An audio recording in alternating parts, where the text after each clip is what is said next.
ಒಂದು ಗೃಹಭಂಗದಲ್ಲಿ ನಂಜಮ್ಮನ ಪಾತ್ರದಲ್ಲಿ ಅವರ ತಾಯಿಯ ಧೀಮಂತಿಕೆಯನ್ನು ನಾವು ನೋಡಬಹುದು ಅನ್ನುವಂಥದ್ದು.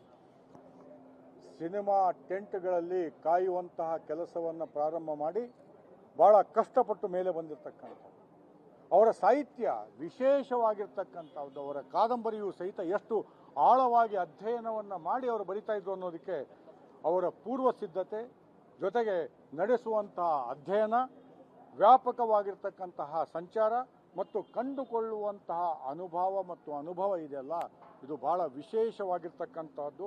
ಹಾಗಾಗಿಯೇ ಅವರ ಕಾದಂಬರಿ ಜೀವನದ ಅನುಭವದ ಮೇಲೆ ಬಂದಿರತಕ್ಕಂತಹ ವಾಸ್ತವಿಕವಾಗಿ ಅತ್ಯಂತ ಹತ್ತಿರವಾಗಿರ್ತಕ್ಕಂಥ ನೈಜಕ್ಕೆ ಹತ್ತಿರವಾಗಿರ್ತಕ್ಕಂಥದ್ದು ಅನ್ನೋ ಕನ್ನಡ ಸಾಹಿತ್ಯ ಪರಿಷತ್ತಿನ ಅಧ್ಯಕ್ಷನಾಗಿ ನಾನು ಎಲ್ಲೋ ಒಂದು ಕಡೆ ನಾನು ಕೊರಗನ್ನು, ಅಸಮಾಧಾನವನ್ನು ನಮ್ಮ ಕನ್ನಡಿಗರಿಗೆ ಹೇಳಲೇಬೇಕು. ಎಲ್ಲ ಅರ್ಹತೆ, ಎಲ್ಲ ಯೋಗ್ಯತೆ ಇದ್ರೂ ಸಹಿತ ಎಸ್.ಎಲ್. ಭೈರಪ್ಪನವರಿಗೆ ಬರಬೇಕಾಗಿರ್ತಕ್ಕಂಥ ಜ್ಞಾನಪೀಠ ಬರಲಿಲ್ಲವಲ್ಲ, ರಾಜಕೀಯದಿಂದ ಬರಲಿಲ್ಲವಲ್ಲ ಅನ್ನುವಂತಹ ಕೊರಗು ಇವತ್ತಿನವರೆಗೂ ಒಬ್ಬ ಸಾಹಿತ್ಯ ಪರಿಷತ್ತಿನ ಅಧ್ಯಕ್ಷನಾಗಿ, ಒಬ್ಬ ಕನ್ನಡಿಗನಾಗಿ ನನಗೆ ಯಾವಾಗಲೂ ಮರೆಯಲಾರದಂತಹದ್ದು ಇದು ಒಂದು ಕೊರಗಾಗಿಯೇ ಇರುತ್ತೆ ಅನ್ನುವಂಥದ್ದು. 67ನೇ ಅಖಿಲ ಭಾರತ ಸಾಹಿತ್ಯ ಸಮ್ಮೇಳನದ ಅಧ್ಯಕ್ಷರಾಗಿ ಕನಕಪುರದಲ್ಲಿ ಮಾಡಿರ್ತಕ್ಕಂಥ ಮೌಲಿಕವಾಗಿರ್ತಕ್ಕಂಥ ಭಾಷಣ ನಮಗೆಲ್ಲರಿಗೂ ಸಹಿತ ಮಾರ್ಗದರ್ಶನವನ್ನು ಮಾಡ್ತಕ್ಕಂಥದ್ದು. ಕನ್ನಡ ಸಾಹಿತ್ಯ ಪರಿಷತ್ತಿನ ಅಧ್ಯಕ್ಷನಾದ ಮೇಲೆ ಕನ್ನಡದ ಶಾಲೆಗಳು ಯಾವುದೇ ಕಾರಣಕ್ಕೂ ಮುಚ್ಚಬಾರದು ಅನ್ನುವಂಥ ಅಭಿಯಾನವನ್ನು ಮಾಡಿದಾಗ ಅಭಿಯಾನದ ಅಧ್ಯಕ್ಷತೆಯನ್ನು ಅವರೇ ವಹಿಸಿದ್ರು. ಈಗಾಗಲೇ ಈ ಪ್ರಸ್ತಾವನೆಯನ್ನು ನಾವು ಸರ್ಕಾರಕ್ಕೆ ಕೊಟ್ಟಿದ್ದೇವೆ. ನವೆಂಬರ್ 22ನೇ ತಾರೀಕಿಗೆ ನಾನು ಅವರಿಗೆ ಅಂತಿಮವಾಗಿ, ಅಂದರೆ ನನ್ನ ಮತ್ತು ಅವರ ಭೇಟಿ ಅದು ಕೊನೆಯ ಭೇಟಿಯಾಗಿತ್ತು.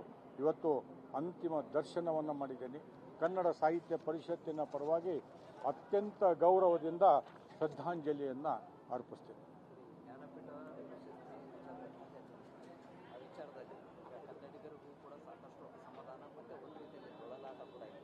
ರಾಜಕೀಯ ಒಂದಿಷ್ಟು ಜಿಜ್ಞಾಸೆಗಳಿಂದಾಗಿ ತಪ್ಪಲಿಲ್ಲ. ಆ ವಿಚಾರ ಬಗ್ಗೆ ಒಂದು ಸ್ವಲ್ಪ ವಿವರಣೆ ಮಾಡೋದು. ನಾನು ಖಂಡಿತವಾಗಿ ಹೇಳಿದ್ನಲ್ಲ, ಅವರಿಗೆ ಎಲ್ಲವೂ ಯೋಗ್ಯತೆ ಇದೆ, ಎಲ್ಲ ಅರ್ಹತೆ ಇದೆ.